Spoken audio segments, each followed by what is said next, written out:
Hey guys, once again, welcome to our YouTube channel. Subscribe to it and don't forget to press the bell icon. Okay guys, आज हमने बात करनी है आइल्स speaking part 2 की। जैसे कि मैंने अपनी प्रीवियस वीडियो में आपको आइल्स स्पीकिंग पार्ट 1 के बारे में बताया था।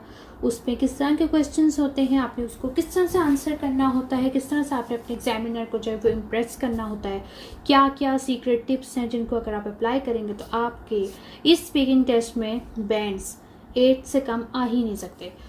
उस दिन हमने बात की थी आइल्स स्पीकिंग पार्ट 1 की। आज हम बात करेंगे आइल्स स्पीकिंग पार्ट 2। जैसे कि मैंने आपको पहले बताया था कि टोटल आइल्स स्पीकिंग में हमारे पास 3 पार्ट्स होते हैं। पार्ट 1 एक जनरल सा होता है, आपने जस्ट एक फ्रेंडली सा एटमॉस्फेयर में अपने आंसर्स करने होते हैं, कोई ज़्यादा आपको इसमें डिफिकल्टी नहीं होती। आज हम बात करेंगे पार्ट 2 की। पार्ट 2 में जैसे कि हमें पता है कि हमें कोई एक क्यू कार्ड दिया जाता है जिसमें हमारे पास किसी एक टॉपिक से रिलेटेड क्वेश्चन होते हैं जिनको हमने आंसर करना होता है और हमने 1 to 2 मिनट्स उसमें खुद बोलना होता है फ्लुएंटली। यहाँ पे आपको थोड़ी सी मुश्किल होती है, लेकिन ज़्यादा मुश्किल नहीं होती अगर आपको किस्मत से वो टॉपिक आसान मिल जाए। तो मैं अपना एक्सपीरियंस भी आपके साथ शेयर करूँगी कि मुझे क्या टॉपिक मिला था और मेरे जो है वो बैंड किस तरह अच्छे आ गए थे। पार्ट 2 में जो है हमारे पास एक क्यू कार्ड होता है। जब हमारा एग्जामिनर हमारा पार्ट 1 फिनिश करता है तो वो हमें बता देता है कि this is the end of IELTS speaking part 1, now we are moving towards our part 2। और पार्ट 2 में फिर हमें जिससे खुद भी पता होता है कि अब वो हमें एक क्यू कार्ड देगा। उस क्यू कार्ड में आपका जो है वो बड़ा सारा उन्होंने एक टॉपिक लिखा होता है, उससे नीचे 3 क्वेश्चंस होते हैं जो आपने आंसर करने होते हैं, और हमें साथ में एक ब्लैंक पेपर और पेंसिल दे देते हैं वो, ताकि अगर हमने कोई पॉइंट्स जो है वो हमने नोट डाउन करने हैं उस ब्लैंक पेपर पे तो हम वो कर सकते हैं। वो हमें 60 सेकंड्स का टाइम देते हैं। उन 60 सेकंड्स में हम उन क्वेश्चंस को रीड करके हम ज़रा से बुलेट पॉइंट्स लिख लेते हैं, लेकिन ज़्यादा लंबी लाइनें नहीं लिखने बैठ जाना, वरना आपका टाइम ख़त्म हो जाएगा और वैसे भी आपका इंप्रेशन बहुत बुरा पड़ेगा एग्जामिनर पे कि ये तो कोई दास्तान ही लिखने बैठ गए हैं। आपने जस्ट मेन पॉइंट्स लिखने हैं जो आपका वो टॉपिक होगा उससे रिलेटेड, ताकि जब आप वो पढ़ो, जब आप बोलो उस टॉपिक पे तो आप उन बुलेट पॉइंट से आपको कोई चीज़ स्किप आउट ना हो जो फिर आपको बाद में होगा अगर मैं इस बारे में बोलती तो मुझे ज़्यादा नॉलेज था। अब मैं आपको दिखाती हूँ एक एग्जाम्पल क्यू कार्ड। ये एक एग्जाम्पल है कि इस तरह का आपके पास क्यू कार्ड होता है, तो फिर हमने इसको किस तरह अटेम्प्ट करना है। This is one of the example Q card. आपको क्यू कार्ड इसी तरह का मिलता है जिसमें आपको ऊपर टॉपिक लिखा होता है, जैसे जहाँ पे लिखा हुआ है हिस्टोरिकल प्लेस यू विजिटेड। इससे हमें इतना तो पता चल गया है कोई हिस्टोरिकल प्लेस, कोई तारीखी जगह जो हमने विजिट की हो, इस मुतालिक अब उसने हमसे पूछना है।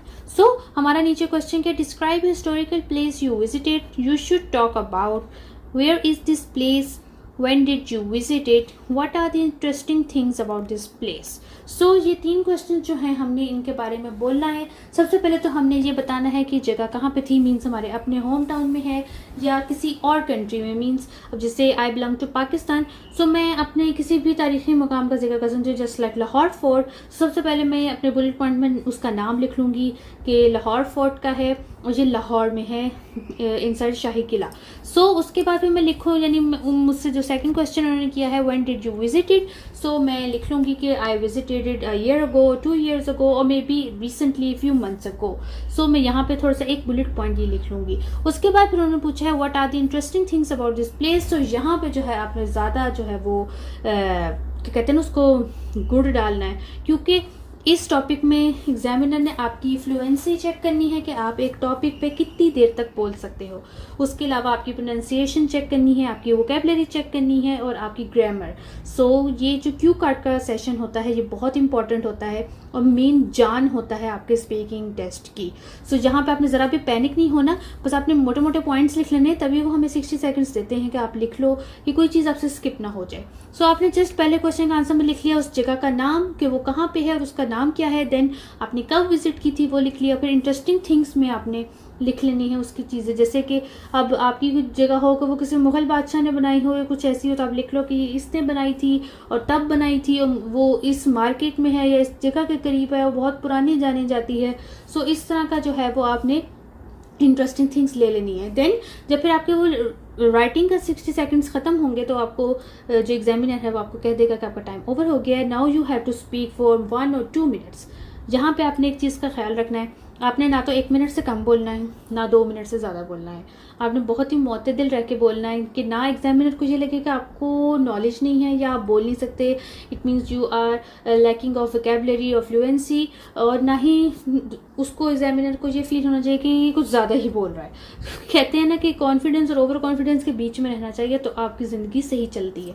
तो यहाँ पे भी आपने इस चीज़ का खास ख्याल रखना है, और आपने बहुत अपनी बॉडी लैंग्वेज से ये शो करना है। यानी तो एक नेचुरल बात है, जैसे हम आपस में फ्रेंड्स बैठ के या फैमिली बैठ के आपस में गॉसिप कर रही होती है, तो आपने इस तरह की अपनी बॉडी लैंग्वेज से उसको शो करना है। उसको ज़रा भी आपकी बॉडी लैंग्वेज से ये नहीं लगना चाहिए कि ये स्टूडेंट जो है वो पैनिक हो गया है, या वो ये सोच रहा है कि यार मैं क्या बोलूँ, मैं क्या बोलूँ, मैं क्या बोलूँ। आपने बहुत ज़्यादा नहीं बोलना, बहुत कम भी नहीं बोलना। जब आपका टाइम 1 मिनट एंड 30 सेकेंड हो जाता है, तो एग्जामिनर आपको थोड़ा सा हिंट देता है कि आपका आप बस थोड़ा सा ही और बोले। और अगर आप बोलते बोलते रुक गए हैं और अभी आपका टाइम ही नहीं हुआ 1 मिनट, तो वो एग्जामिनर आपको हाथ के इशारे से भी बताता है कि you have to speak more. So इससे भी आपको पता चल जाता है कि आपने थोड़ा ज़्यादा बोलना है। इंटरेस्टिंगली, जैसे जब मैं टेस्ट देने गई थी, तो मुझे जो है जब उन्होंने पार्ट 2 का कहा, तो मैं बहुत घबरा रही थी कि पता नहीं क्या टॉपिक आ जाए, लेकिन मुझे इंटरेस्टिंगली बहुत अच्छा टॉपिक आ गया था। मींस मुझे किसी ऑनलाइन वेबसाइट के बारे में पूछ लिया था कि जो मैं बहुत यूज़ करती हूँ। सो मेरा क्वेश्चन था कि वो कौन सी ऐसी ऑनलाइन वेबसाइट है जो आप बहुत ज़्यादा यूज़ करती हैं। तो उसके नीचे इसी तरह के 3 सवाल थे कि वो क्या वेबसाइट है और किस पर्पज़ के लिए होती है, और how often do you use. So ये 3 क्वेश्चंस थे। सो मैंने उसके बुलेट पॉइंट्स बना लिए थे, मैंने अपनी वेबसाइट का नाम लिख दिया था, it's basically e commerce website for online shopping. और उसके बाद मैंने नीचे यही उसका पर्पस लिख दिया था, और फिर मैंने उसको लिखा था कि मैं इसको यानी करती रहती हूँ, means twice a month use करती रहती हूँ। तो उसके बल्कि इन क्वेश्चंस का आंसर करने के बाद भी एग्जामिनर मुझसे और एक्सपेक्ट कर रही थी। सो उसने मुझसे एक और क्वेश्चन कर लिया कि आप किसी को रिकमेंड भी करती हैं ये वेबसाइट या नहीं। तो मैंने उसे कहा कि हाँ मैं रिकमेंड करती हूँ, मैंने अपनी कुछ फ्रेंड्स को भी रिकमेंड की है। सो अगर एग्जामिनर को इस तरह का जेस्चर मिल जाए कि यानी जो स्टूडेंट है ये बहुत इंटरेस्ट लेके इस टॉपिक पर बात कर रहा है, तो वो खुद भी अपनी ज़्यादा भी उसमें इंटरेस्ट शो करता है। सो आप पे पैनिक बिल्कुल नहीं होना, और इस क्यू कार्ड का मैं सैम्पल आंसर जो है वो मैं अपनी इस वीडियो के डिस्क्रिप्शन में डाल दूंगी, आप वहाँ से डाउनलोड कर सकते हैं और इसकी प्रिपरेशन कर सकते हैं। बाकी भी अगर कुछ मुझे अच्छे लगेंगे क्यू कार्ड्स जो अभी आगे एग्जाम में आ सकते हैं, तो मैं उनको भी इस वीडियो के डिस्क्रिप्शन में डाल दूंगी। लेकिन बात वही है, अगर आप रट्टा लगा के जाओगे और आपके एग्जामिनर को फील हो गया कि इसने रट्टा लगाया हुआ है, तो आपके मार्क्स डिडक्ट हो जाएंगे। सो आपने अपनी वोकैबुलरी इतनी इम्प्रूव करनी है कि आप खुद से उस टॉपिक पे बात कर सको। सो ये था हमारी आज की वीडियो स्पीकिंग पार्ट 2 की। इसमें आपने बिल्कुल भी घबराना नहीं है और जम के तैयारी करनी है, और जम के जो तैयारी करेगा, जो मेहनत करेगा, उससे उसकी मेहनत का फल ज़रूर मिलेगा। सो नेक्स्ट वीडियो को वेट कीजिएगा, वो होगी पार्ट 3 में, पार्ट 3 से रिलेटेड। और वो पार्ट 3 जो होता है वो स्पेसिफिकली आपके पार्ट 2 से ही रिलेटेड होता है। मीन्स पार्ट 2 में जस्ट आपने बोलना होता है उस टॉपिक पे, लेकिन पार्ट 3 जो होता है वो उसी टॉपिक पे आप दोनों ने बोलना होता है। Means it's just like a discussion. So उसकी जो डिटेल है वो मैं नेक्स्ट वीडियो में बताऊंगी कि वो किस तरह से लेके चलना है आपने, और किस तरह से आपने डिस्कशन करके अपने एग्जामिनर को खुश करना है। सो आज की वीडियो यहाँ पे होती है एंड। आई होप कि आपको इसकी अंडरस्टैंडिंग बन गई होगी। बाकी इस पे और वीडियोस भी आती रहेंगी, लेकिन अभी क्योंकि मुझे बहुत सारे मेरे जो स्टूडेंट्स हैं वो कह रहे थे कि स्पीकिंग के बारे में कोई आइडिया दे दें, सो मैंने सोचा कि मैं एक एक जो है वो स्पीकिंग के तीनों पार्ट्स पे वीडियो बना के डाल दूँ। So I hope you like my way of teaching and you will love these tricks. और आप इन ट्रिक्स को जब यूज़ करेंगे तो आपका पेन बहुत अच्छा आएगा। सो आज की वीडियो यहाँ पे होती है खत्म, फिनिश, एंड। तो नेक्स्ट वीडियो का वेट कीजिएगा और चैनल को सब्सक्राइब करना ना भूलिएगा। Take care. Subscribe to our channel and don't forget to press the bell icon. I hope you like my video. Next video का ज़रूर इंतज़ार कीजिएगा। Take care, bye bye.